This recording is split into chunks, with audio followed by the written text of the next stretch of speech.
ஜெபித்து எதிர்காலத்தை அறிந்து கொள்வது எப்படி? பிரதர், நான் ப்ரேயர் பண்ணால் என்னுடைய எதிர்காலம் என்ன அப்படின்றத நான் தெரிஞ்சுக்கலாமா? ஆண்டவர் அதெல்லாம் எனக்கு வெளிப்படுத்துவாரா? அதை வெளிப்படுத்துறதுக்கு நான் எப்படி பிரதர் ஜெபம் பண்ணுறது அப்படின்றத இன்றைக்கி நம்ம பார்த்துடலாம்.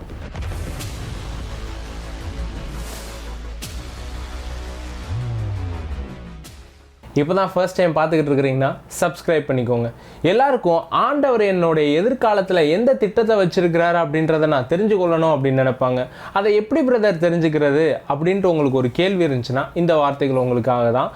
நம்ம ஒரு வசனத்தை வாசிக்கலாம். ஆபக்குக் 2வது அதிகாரம் 1வது வசனம். நான் என் காவலிலே தரித்து அறநிலை நிலை கொண்டிருந்து அவர் எனக்கு என்ன சொல்லுவார் என்றும் அவர் என்னை கண்டிக்கும் போது நான் என்ன உத்தரவு சொல்லுவேன் என்றும் கவனித்து பார்ப்பேன் என்றேன். இதை இங்கிலீஷில் வாசிக்கிறேன் பாருங்க.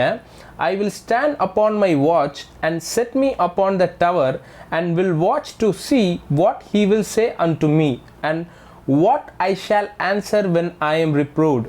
இங்கே இங்கிலீஷ்லேயும் தமிழ்லேயும் நீங்கள் பார்த்தீங்க அப்படின்னா நான் என் காவலிலே தரித்து அறநிலை நிலை கொண்டு இருந்த அப்படின்னு போட்டிருக்கு. I will stand upon my watch அப்படின்னு போட்டிருக்கு. இங்கே என்ன சொல்லப்பட்டிருக்கு அப்படின்னா நீங்கள் உங்களுடைய எதிர்காலத்தை அறிந்து கொள்றதுக்கு முன்னாடி ஒரு விஷயத்தை பற்றி தெரிஞ்சுக்கணும். இங்கே ஆபக்குக் தீர்க்கதரிசி எதை பற்றி பேசுகிறாருன்னா வாட்ச் டவர் அப்படின்ற ஒன்று பேசுகிறாரு பாருங்க. இந்த வாட்ச் டவர்னா என்ன அப்படின்றத ஃபஸ்ட்டு நீங்கள் அண்டர்ஸ்டாண்ட் பண்ணிக்கிட்டீங்கன்னா உங்களுடைய ஜபத்தின் வழியாக உங்களுடைய எதிர்காலத்தை எப்படி அறிந்து கொள்வதுன்றதை நீங்கள் தெரிஞ்சுக்குவீங்க. சரி, வாட்ச் டவர்னா என்ன அப்படின்றத பார்த்துடலாம். அந்த காலத்தில் ஒரு ராஜ்யத்துக்குள்ள எதிரி படைகள் வர்றதுக்கு முன்னாடி இந்த வாட்ச் டவரில் நின்று கவனித்து பார்ப்பாங்க பாருங்க. எந்த திசையிலேருந்து வராங்க, எவ்வளோ இலக்கத்தோடு வராங்க, எந்த மாதிரியான ஆட்கள் வராங்க அப்படின்றத கவனிப்பாங்க. மற்றும் அது மட்டும் இல்லாமல் பாதுகாக்கிறதுக்கு பயன்படுத்துவாங்க. ராஜா கிட்ட சில செய்திகளை கொண்டு போய் சேர்க்கறதுக்கும் இந்த வாட்ச் டவரை யூஸ் பண்ணுவாங்க பாருங்க. அப்போ வாட்ச் டவர்னா சுற்றி என்ன நடக்குது அப்படின்றத கவனித்து பார்க்கக்கூடிய ஒரு இடமா இருக்குது. ஆபக்குக் தீர்க்கதரிசி இங்கே சொல்கிறாரு, என் காவலிலே தரித்து நான் என் அறநிலை நிலை கொண்டு இருக்கும்போது, அதாவது நான் என் வாட்ச் டவரில் நின்று கர்த்தர் எனக்கு என்ன சொல்லுவார் என்று நான் கவனித்து பார்ப்பேன் அப்படின்றார். இன்றைக்கும் நம்ம கிட்ட இருக்கிற ஒரு குறை என்ன அப்படின்னு பார்த்தீங்கன்னா, நிறைய நேரத்தில் நம்ம ப்ரேயர் பண்ணிட்டு க்ளோஸ் பண்ணிட்டு போயிடுறோமே தவிர்த்து நம்ம இந்த வாட்ச் டவரில் நின்று கர்த்தர் நம்ம கிட்ட என்ன சொல்கிறாரு அப்படின்றத கவனிக்கிறது கிடையாது பாருங்க. பொதுவாகவே நம்ம என்ன பண்ணுவோம், ஏசப்பா எனக்கு இதை கொடுங்க, ஆண்டவரே எனக்கு அதை கொடுங்க, இதை கொடுங்க, அதை கொடுங்கன்னு ப்ரேயரை க்ளோஸ் பண்ணிட்டு அப்படியே போயிடுவாங்க. இங்க ஆபக்குக் தீர்க்கதரிசி என்ன பண்றாருன்னா, முந்தின அதிகாரத்தை நீங்க வாசிச்சு பார்த்தீங்கன்னா அவர் ஒரு பெரிய ப்ரேயர் ரெக்வஸ்ட்டை வைக்கிறாரு. ப்ரேயர் ரெக்வஸ்ட்டை வச்சதுக்கப்புறம் அப்படியே அவர் போகலை, அந்த வாட்ச் டவரில் நின்று கர்த்தர் எனக்கு என்ன வெளிப்படுத்துவார்னு அவர் காத்துக்கிட்டு இருக்கிறாரு. நம்ம என்ன பண்ணிடுவோம் அப்படின்னா, எனக்கு இதை கொடுங்க ஆண்டவரே, அதை கொடுங்க ஆண்டவரேன்னு சொல்லிட்டு முடிச்சுட்டு போயிடுறோமே தவிர்த்து அந்த வாட்ச் டவரில் நின்று அவர் என்ன சொல்கிறாரு அப்படின்றத கவனிக்கிறது கிடையாது. ஒருத்தனுக்கு மட்டும் இந்த வாட்ச் டவரில் நின்று கவனிக்க தெரிஞ்சிருச்சு அப்படின்னா ஆண்டவர் அவனுடைய எதிர்காலத்தில் என்ன திட்டத்தை வச்சிருக்க, என்ன செய்ய போறாரு அப்படின்றத தெரிந்து கொள்ளுகிற ஒரு நபரா மாற ஆரம்பிப்பான்.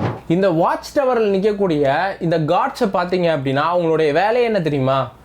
அமைதியா இருந்து கவனிச்சு பார்க்கறது. எங்க ஒரு வாட்ச்மேனை எடுத்துக்கோங்களேன். ஒரு வாட்ச்மேனோட டியூட்டி என்ன? அமைதியா நின்று கவனிச்சு பார்க்கறது. பைபிளில் நிறைய இடத்துல போட்டிருக்கு பாருங்க, வாட்ச் அண்ட் ப்ரே அப்படின்னு போட்டிருக்குது. இங்க ஆபக்குக் தீர்க்கதரிசி என்ன பண்றாருன்னா வாட்ச் அண்ட் ப்ரே அப்படின்ற ஒரு மெத்தடை பயன்படுத்துறாரு. நீங்க இந்த மெத்தடை பயன்படுத்தினீங்க அப்படின்னா உங்களுடைய எதிர்காலத்தை தெரிஞ்சுக்கலாம். எப்படி ஒரு வாட்ச்மேன் தன்னை சுற்றி என்ன காரியங்கள் நடந்துகிட்டு இருக்கு அப்படின்றத தெரிந்து கொள்றாரோ அதே மாதிரி உங்களை சுற்றி ஆண்டவர் உங்களுக்கு என்ன திட்டத்தை வச்சிருக்கிறாரு, ஆவிக்குரிய உலகத்துல உங்களை சுற்றி என்ன நடந்துகிட்டு இருக்கு. பிரதர், எனக்கு என்ன நடக்குதுன்னே தெரிய மாட்டேங்குது பிரதர், என்னுடைய எதிர்காலம் எப்படி இருக்கும் பிரதர், இப்படி நிறைய பேருக்கு கேள்வி இருக்குது பாருங்க. இப்படி கேள்வியோட இருக்கிறீங்களா? நீங்க பண்ண வேண்டியது என்ன தெரியுமா? நீங்க உங்களுடைய வாட்ச்ல நின்று ப்ரேயர் பண்ணணும். உங்களுடைய இந்த வாட்ச்ல இல்லைங்க, உங்களுடைய ப்ரேயர் டைம்ல போயிட்டு ஆண்டவர் இடத்துல நீங்க பேசுறது மட்டும் கிடையாது, சில நேரம் கவனிக்க கத்துக்கணும். நம்மகிட்ட இருக்கிற பிரச்சனையே பேசுறது தான் அதிகமாக இருக்குமே தவிர்த்து கவனிக்கிறது கிடையாது பாருங்க. அவர்கிட்ட நம்ம சொல்ல வேண்டிய எல்லாத்தையும் சொல்லிட்டு ரூமை க்ளோஸ் பண்ணிட்டு போயிடுவோம், அவ்வளோதான் நம்மளுடைய ப்ரேயர்னு. அப்படி கிடையாது. நீங்கள் ப்ரேயர் பண்ணிட்டு அங்கேருந்து என்ன தகவல் வருது, ஒருத்தன் வாட்சில் நின்றா அங்கே என்ன நடக்குதுன்றத பார்க்கறதுக்காக தான் நிற்பான். அதே மாதிரி நீங்கள் ப்ரேயர் பண்ணும்போது உங்களை சுற்றி ஆவிக்குரிய உலகத்தில் என்ன நடக்குது, இந்த மாதிரியான திட்டங்கள்லாம் ஆண்டவர் உங்களுக்கு போட்டு வச்சிருக்கிறாரு, இந்த திட்டத்துக்காக ஆண்டவர் உங்களை ப்ரேயர் பண்ண சொல்றாரு அப்படின்றத நீங்க கவனிச்சு பார்க்கறது கத்துக்கணும் பாருங்க. ஜஸ்ட் உங்களுடைய ப்ரேயரை மட்டும் முடிச்சுட்டு வந்துட்டீங்க அப்படின்னா நீங்க ஆண்டவர் இடத்துல கம்யூனிகேட் பண்ணவே இல்லை அப்படின்னு அர்த்தம். நீங்க உங்களுடைய ரெக்வஸ்ட் சொல்லிட்டீங்க, ஆனா அவர் உங்களுக்கு ஒரு திட்டத்தை வச்சிருக்கிறார்ல, அதை இன்னும் நீங்க கேட்கல அப்படின்னு அர்த்தம். சரி பிரதர், இந்த வாட்ச் டவர்ல நின்று எப்படி என்னுடைய எதிர்காலத்தை அறிந்து கொள்றது? நீங்க வாட்ச் டவர்ன்றோன்னே நீங்க ஏதாவது ஒரு பெரிய டவர் மேல நின்றுட்டு கவனிக்கணும் அப்படின்ட்டு இல்லை. உங்களுக்கு இருக்கிற ப்ரேயர் ரூம்ல அமைதியாக கவனிச்சு கேட்க நீங்க ஆரம்பிக்கணும் பாருங்க. ப்ரேயர் பண்றீங்களா, உங்களுடைய ப்ரேயர் ரெக்வஸ்ட் எல்லாத்தையும் முடிச்சிருங்க. கம்ப்ளீட்டாக கொஞ்ச நேரம் உங்களை நீங்கள் சைலண்ட் பண்ணுங்கள். அந்நிய பாஷையில் பேச முடியுதா, அந்நிய பாஷையில் பேசுங்க. உங்களுடைய ப்ரேயரை ஸ்டாப் பண்ணிட்டு, உங்களுடைய மைண்டை ஸ்டாப் பண்ணிட்டு, ஆண்டவரே நீங்கள் என்னிடத்துல பேசுங்க. ஏன்னா வேதத்தில் போட்டிருக்குது, பரிசுத்த ஆவியானவர் வரும் காரியங்களை அறிவிக்கிறவராக இருக்கிறாராம். பிரதர், என் எதிர்காலத்தை எப்படி பிரதர் நான் கர்த்தர் இடத்துல கேட்டு தெரிஞ்சுக்கிறது? கேளுங்க, கேட்டுட்டு அமைதியாக இருங்க. அமைதியாக இருக்கும்போது ஆண்டவர் என்ன பண்ணுவார்னா, சில வசனத்தை வச்சு உங்கள் இடத்துல பேசலாம், ஒரு தரிசனத்தை தரலாம், இல்லை ஒரு மெல்லிய சத்தத்தை உங்கள்கிட்ட தரலாம். ஏதாவது ஒரு மெத்தடில் வந்துட்டு உங்களுடைய ஃபியூச்சர் என்னவா இருக்கும் அப்படின்றத வெளிப்படுத்துகிறவராக இருப்பார். ஒருத்தனுக்கு இந்த ப்ரேயர் மெத்தடு மட்டும் தெரிஞ்சிச்சு அப்படின்னா அவன் நின்று கர்த்தர் என்னிடத்துல என்ன சொல்கிறாருன்றதை இன்னைக்கு நான் கவனித்து கேட்பேன். என்னுடைய எதிர்காலத்தில் சிலதை மாற்ற வேண்டியது இருக்குது. இப்போ நான் ப்ரெசென்ட்டில் போய்கிட்டு இருக்கிறத மாற்றணும் அப்படின்னா நான் என்னுடைய ஸ்டாண்டில் நிற்பேன் அப்படின்னு சொல்லிட்டு அவன் வாட்ச் டவரில் நின்று ப்ரேயர் பண்ண ஆரம்பிப்பான். நான் சொல்கிறேன், இதுக்கப்புறம் ஆண்டவர் உங்களுக்கு உங்களுடைய எதிர்காலம், உங்களை சுற்றி என்ன நடந்துகிட்டு இருக்கு, இப்படி எல்லாத்தையும் வெளிப்படுத்துகிறவராக இருப்பார். நீங்கள் ப்ரேயர் பண்ணுறீங்களா? ப்ரேயர் பண்ணிட்டு சைலண்டாக இருங்க. பரிசுத்த ஆவியானவரே, நீங்கள் வரும் காரியங்களை அறிவிக்கிறவராக இருக்கிறீங்கன்னு வேதவசனத்தில் போட்டிருக்குது. என்னுடைய வாழ்க்கையில் வருகிற ஒவ்வொரு காரியத்தையும் நீர் எனக்கு அறிவிங்க, நீங்கள் எனக்கு வெளிப்படுத்துங்க அப்படின்னு சொல்லிட்டு பைபிளை ஓப்பன் பண்ணுங்க, அப்படின்னு சொல்லிட்டு ப்ரேயர் பண்ணுங்க. ஏதாவது ஒரு மெத்தடில் அன்னைக்கு உங்கள்கிட்ட அவர் வந்து கம்யூனிகேட் பண்ணுறதை பார்ப்பீங்க. இப்போ வாட்ச் டவரில் நின்று ப்ரேயர் பண்ண ஆபக்குக்கு கர்த்தர் எப்படி வெளிப்படுத்துறாருன்னு அடுத்த வசனத்தை வாசிக்கலாம் பாருங்க. அப்பொழுது கர்த்தர் எனக்கு பிரதியுத்தரமாக, நீ தரிசனத்தை எழுதி அதை கடந்தோடுகிறவன் வாசிக்கும்படி பலகையிலே தீர்க்கமாக வரை. அடுத்து என்னன்னு கேட்டு எதிர்பார்த்துக்கிட்டு இருந்த இந்த ஆபக்குக்கு ஆண்டவர் தரிசனத்தை காமிச்சிட்டு, நீ இந்த தரிசனத்தை எழுதி எல்லாரும் வாசிக்கிற மாதிரி வை அப்படின்னு சொல்றாரு. நீங்க இந்த எதிர்பார்ப்போட பிரசன்னத்துக்குள்ள போனீங்க அப்படின்னா அவர் உங்களுக்கு வெளிப்படுத்துவாரு. அதை நீங்க எழுதி வைங்க. உங்களுடைய ஃபியூச்சரை பத்தி சொல்லுவாரு, அதை நீங்க எழுதி வைக்க ஆரம்பிக்கணும். அடுத்த வசனத்துல என்ன சொல்றாருன்னு பாருங்க. குறித்த காலத்துக்கு தரிசனம் இன்னும் வைக்கப்பட்டு இருக்கிறது, முடிவிலே அது விளங்கும், அது பொய் சொல்லாது, அது தாமதித்தாலும் அதற்கு காத்திரு, அது நிச்சயமாய் வரும், அது தாமதிப்பதில்லை. இப்போ ஆபக்குக் தன்னுடைய வாட்ச் டவர்ல நின்று ப்ரேயர் பண்ணோன்னே ஆண்டவர் அவனுக்கு ஃபியூச்சரை வெளிப்படுத்த ஆரம்பிச்சிட்டாரு. குறித்த காலத்திற்கு இன்னும் தரிசனம் வைக்கப்பட்டிருக்கிறது, அது பொய் சொல்லாது, அது தாமதித்தாலும் அதற்கு காத்திரு, அது நிச்சயமாய் வரும் அப்படின்றாரு, அது தாமதிப்பதில்லைன்றாரு. நான் சொல்றேன், ஆண்டவர் உங்களுடைய லைஃப்ல ஒரு திட்டத்தை வச்சிருக்கிறாரா, குறித்த காலத்துக்கு ஒரு தரிசனத்தை கொடுத்திருக்கிறாரா, அது நிச்சயமா விளங்கும், அது பொய் சொல்லாது அப்படின்ட்டு அவர் சொல்றாரு. இப்போ ஆபக்குக் தன்னுடைய ப்ரேயர் வாட்ச் டவர்ல நின்றுட்டு கம்ப்ளீட் பண்ணிட்டு போகல. முந்தின சாப்டர்ல பாத்தீங்க அப்படின்னா, ஆண்டவரே துன்மார்க்கன் இப்படி பயங்கரமா எழும்பிக்கிட்டு இருக்கிறான், நீங்க பார்த்துட்டு எப்படி ஆண்டவரே அமைதியா இருக்கிறீங்க? ஆபக்குக்குடைய ஒரே ப்ரேயர் என்ன தெரியுமா? சுத்தி இவ்வளோ காரியம் நடக்குது, எப்படி ஆண்டவரே அமைதியா இருக்கிறீங்க? அவர் அமைதியா இல்லை, அவர் வேலை செய்து கொண்டு இருக்கிறார் அப்படின்றத ஆபக்குக்கு வெளிப்படுத்துறாரு. ஹே, நான் உனக்கு பார்த்தா எந்த ஒரு கிரியையும் நடக்காத மாதிரி இருக்குல்ல, ஆனால் குறித்த காலத்திற்கு ஒரு தரிசனம் வைக்கப்பட்டிருக்கிறது. நான் சொல்கிறேன், ஆண்டவரிடத்துல இன்னைக்கு நீங்கள் போய் கேட்க ஆரம்பிச்சிங்க அப்படின்னா குறித்த காலத்திற்கு உங்களுக்கு வைக்கப்பட்டிருக்கிற தரிசனத்தை அவர் இன்னைக்கு உங்களுக்கு வெளிப்படுத்துவார். உங்களுடைய ஃபியூச்சரை வெளிப்படுத்துவார், உங்களுடைய பிள்ளைகளுடைய ஃபியூச்சரை வெளிப்படுத்துவார். அடுத்து வரக்கூடிய எல்லா திட்டங்களையும் அவர் உங்களுக்கு வெளிப்படுத்துகிறவராக இருக்காருங்க. ஒரு மனுஷன் மட்டும் நீங்கள் உங்களுடைய திட்டத்தினால என்ன நிரப்புங்கன்னு நின்றானா அவர் திட்டத்தினால நிரப்புகிறவராக இருக்கிறார். நிறைய நேரத்தில் நம்ம சும்மா ப்ரேயரை மட்டும் பண்ணக்கூடாது, திட்டத்தை அறிஞ்சிக்கிட்டே ப்ரேயர் பண்ணணும் பாருங்க. இயேசு கெத்செமனே தோட்டத்தில் பார்த்தீங்க அப்படின்னா திட்டத்தை அறிஞ்சு ப்ரேயர் பண்ணுறாரு. Watch and pray. இயேசு அந்த இடத்துல பயன்படுத்துகிற வார்த்தை கூட அதுவாக தான் இருக்கும் பாருங்க. விழித்திருங்கள் அப்படின்னு இருக்கு. இங்கிலீஷில் பார்த்தீங்கன்னா வாட்ச் அண்ட் ப்ரே அப்படின்னு இருக்கும். இதை நீங்கள் இப்படி எடுத்துக்கலாம், விழித்திருந்து ஜெபம் பண்ணுங்கள் மட்டும் கிடையாது, கவனித்து ஜெபம் பண்ணுங்கள் அப்படின்னு நம்ம சொல்லலாம். ஏன்னா இயேசு என்ன பண்றாருன்னா இதுக்கப்புறம் என்ன நடக்க போகுது அப்படின்றது அவருக்கு தெரியும் பாருங்க. இப்போ பிரதான ஆசாரியர் இடத்துல ஒப்பு கொடுக்கப்படுவார், இப்போ எல்லாரும் அவரை பிடிச்சி கொண்டு போய் சிலுவையில் அடிக்க போறாங்க அப்படின்றது அவருக்கு தெரியும். இதெல்லாம் தெரிஞ்சுக்கிட்டு தான் போய் ப்ரேயர் பண்றாரு.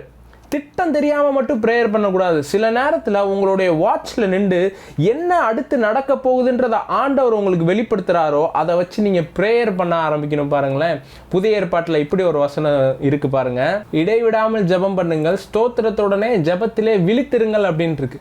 எப்படி பிரதர் இடைவிடாமல் ஜெபம் பண்ணுறது? பைபிள் இடைவிடாமல் ஜெபம் பண்ண சொல்லியிருக்கு. எப்போ பாரு நான் ரீகா ஷாக்கா ராபான்னு அந்நிய பாஷையிலே பேசணுமா, இல்லை எப்போவுமே நான் ப்ரேயர் பண்ணிக்கிட்டே இருக்கணுமா? இப்படி ஒரு வசனம் இருக்குது. இதை இங்கிலீஷில் நீங்கள் பார்த்தீங்கன்னா வாட்ச்ஃபுல் அப்படின்ட்டு இருக்கு. இங்கே விழித்திருங்கள், கவனித்திருங்கள் அப்படின்ட்டு இருக்கு. உங்களுடைய ப்ரேயரில் கவனிச்சுக்கிட்டே இருக்கணுமா?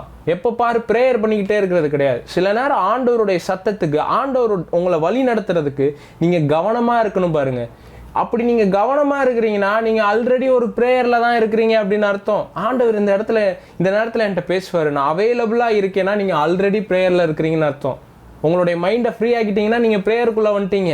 நீங்கள் உங்களுடைய வார்த்தைகளை சொல்கிறதுல மட்டும் ப்ரேயர் கிடையாது. ப்ரேயர்னா 2 வே கம்யூனிகேஷன். பாருங்கள், நீங்கள் பேசுகிறது மட்டும் கிடையாது, அவர் உங்களிடத்துல பேசுகிறத கவனிக்கிறதும் ப்ரேயர் தான். நம்ம நினைக்கிறது என்னன்னா, நம்ம அவர்கிட்ட சொல்கிறது தான் ப்ரேயர் நினைக்கிறோம். கிடையாது, அவர் உங்கள்கிட்ட சொல்கிறத நீங்கள் கவனிக்கிற ஒரு நபராக மாறிட்டீங்கன்னா இப்போ தான் நீங்கள் ப்ரேயரில் பர்ஃபெக்டாக வந்திருக்கிறீங்க அப்படின்னு அர்த்தம். வாட்ச் அண்ட் ப்ரே, கவனித்து ஜெபம் பண்ணுங்கள். அவர் உங்களுக்கு என்ன சொல்கிறாரோ அதை கேளுங்கள். உங்களுடைய லைஃபுக்கு தேவையான எல்லாவற்றையும் அவர் உங்களுக்கு வெளிப்படுத்த ஆரம்பிப்பார். இதை பார்க்குற ஒவ்வொருத்தவங்களுக்காக நான் ப்ரேயர் பண்ண விரும்புகிறேன். பிதாவே இயேசு கிறிஸ்துவின் நாமத்தினால இன்னைக்கு இதை பார்த்துக்கிட்டு இருக்கிறவங்களுடைய எதிர்காலத்திற்கு நீங்கள் வச்சிருக்கிற திட்டங்கள் இவங்களுக்கு வெளிப்பட்டு வருவதாக. இதோ குறித்த காலத்திற்கு தரிசனம் வைக்கப்பட்டு இருக்கிறது என்று எழுதியிருக்கிறது. இவங்களுடைய லைஃப் இப்படியே இருக்காது, இவங்களுடைய வாழ்க்கை நிச்சயமாக மாறும். குறித்த காலத்திற்கு நீங்க இவங்க மேல தரிசனத்தை வச்சிருக்கிறீங்க, அது நிச்சயமாக விளங்கும், அது பொய் சொல்லாது. Thank you Jesus. இயேசு கிறிஸ்துவின் நாமத்தினால இவங்களுக்கு உம்முடைய சத்தத்தினாலையும் உம்முடைய வெளிச்சத்தினாலையும் உம்முடைய வார்த்தையினாலையும் உம்முடைய தரிசனங்கள்னாலையும் இவங்க லைஃப்ல நீங்க வச்சிருக்கிற ஒவ்வொரு திட்டங்களும் வெளிப்பட்டு வரட்டும். Thank you Jesus. இதுக்கப்புறம் இவங்க ப்ரேயர் பண்ணுறவங்களாகவும் மட்டும் கிடையாது, உம்முடைய சத்தத்தை கவனிக்கிற ஒரு இருதயம் இவர்களுக்கு உண்டாயிருக்கட்டும். Thank you Jesus. இடைவிடாமல் ஜெபம் பண்ணுங்கள் இருக்கு. இடைவிடாமல் உங்களுடைய சத்தத்தை கேட்கக்கூடிய ஒரு இருதயமும் ஒரு செவிகளும் இவர்களுக்கு திறக்கப்படட்டும். Thank you Lord Jesus. இதுக்கப்புறம் திட்டங்கள் இவங்களுக்கு வெளிப்பட்டு வரட்டும். அந்த திட்டங்களின் மீது தேவனுடைய கரம் அமர்த்தப்பட்டு இருக்கட்டும். இவனுடைய பிள்ளைகளுடைய வாழ்க்கையை குறிச்சிருக்கிற திட்டங்கள் வெளிப்பட்டு வரட்டும். அதன் மேலே தேவனுடைய கரம் அமர்த்தப்பட்டு இருக்கட்டும். Thank you Jesus. பெரிய காரியங்களை உங்கள் லைஃப்பில் செய்யுங்க. இயேசுவின் நாமத்தில் பிதாவே, ஆமென். ஸோ இந்த செய்தி உங்களுக்கு பிரயோஜனமாக இருந்துச்சு அப்படின்னா மற்றவங்களுக்கு ஷேர் பண்ணுங்கள். நிறைய பேர் நம்மளுடைய செய்திகளை ஷேர் பண்ணுறீங்க. நீங்கள் ஷேர் பண்ணுறதுனால மற்றவங்களுக்கு இது பிரயோஜனமாக இருக்குது, மற்றவங்க இதனால் ஆசீர்வதிக்கப்படுறாங்க, நிறைய பேர் விடுதலை ஆகுறாங்க. அதெல்லாம் கேட்கும்போது ரொம்ப சந்தோஷம். இந்த செய்தினால் நீங்கள் ஆசீர்வதிக்கப்பட்டிருக்கிறீங்க அப்படின்னா இந்த செய்திக்காக உங்களுடைய விதைகளை நீங்கள் விதைக்கலாம். பாருங்கள், கொடுங்கள் அப்பொழுது உங்களுக்கு கொடுக்கப்படும் அப்படின்ட்டு இருக்குது. இந்த வார்த்தைக்கு நீங்கள் கொடுக்கும் பொழுது நான் சொல்கிறேன், அதுக்கான நிச்சயமான பலனை நீங்கள் பார்க்க ஆரம்பிப்பீங்க. இந்த ஊழியத்தில் நீங்கள் மாதம் ஒரு பங்காளராகவும் மாறலாம். பாருங்க, அதுக்கு கீழே பார்க்குற Google Pay number, account details எல்லாமே உங்களுக்கு இருக்கும். ஸோ அதெல்லாம் நீங்கள் பார்த்துட்டு நான் ராஜ்யத்துக்குன்னு இந்த மாதம் இவ்வளோ தொகையை நான் விதைப்பேன் அப்படின்னு நீங்கள் தீர்மானம் பண்ணி ஒவ்வொரு மாதமும் இந்த ஊழியத்தில் நீங்கள் விதைக்கலாம். அது இந்த வார்த்தைகளை இன்னும் நிறைய பேர்கிட்ட கொண்டு போய் சேர்க்கறதுக்கு பிரயோஜனமாக இருக்கும். பாருங்கள், விதைக்கிறவர்கள் கீழே இருக்கிற நம்பரை பயன்படுத்தி உடனடியாக நீங்கள் விதைச்சிக்கலாம். இன்டர்நேஷ்னலாக நீங்கள் பார்க்குறீங்க அப்படின்னா நமக்கு அதுக்கான வெப்சைட் டீட்டெயில்ஸ்லாம் கீழே இருக்கும். அதை கிளிக் பண்ணிங்க அப்படின்னா உங்களுடைய கார்டு டீட்டெயில்ஸை பயன்படுத்திக்கலாம், அல்லது வெஸ்டர்ன் யூனியனை நீங்கள் பயன்படுத்திக்கலாம். உங்களுக்கு வாட்ஸ்அப்பில் தொடர்ந்து செய்திகள் வேணும் அப்படின்னு நீங்கள் விருப்பப்பட்டீங்க அப்படின்னா கீழே பார்க்குற நம்பரை நீங்கள் தொடர்பு கொண்டு உங்களுடைய பேர், உங்களுடைய அட்ரஸை கொடுத்துட்டிங்கன்னா அடுத்து நமக்கு நடக்கக்கூடிய மீட்டிங்ஸ் அந்த டீட்டெயில்ஸ் எல்லாமே உங்களுக்கு வந்துடும். ப்ரேயர் ரெக்வஸ்ட்னாலும் நீங்கள் அதே நம்பருக்கு டைப் பண்ணி அனுப்பலாம். நான் நிச்சயமாகவே உங்களுக்கு ப்ரேயர் பண்ணிக்குவேன். கர்த்தர் உங்க எல்லாரையும் ஆசீர்வதிப்பாராக. God bless you all.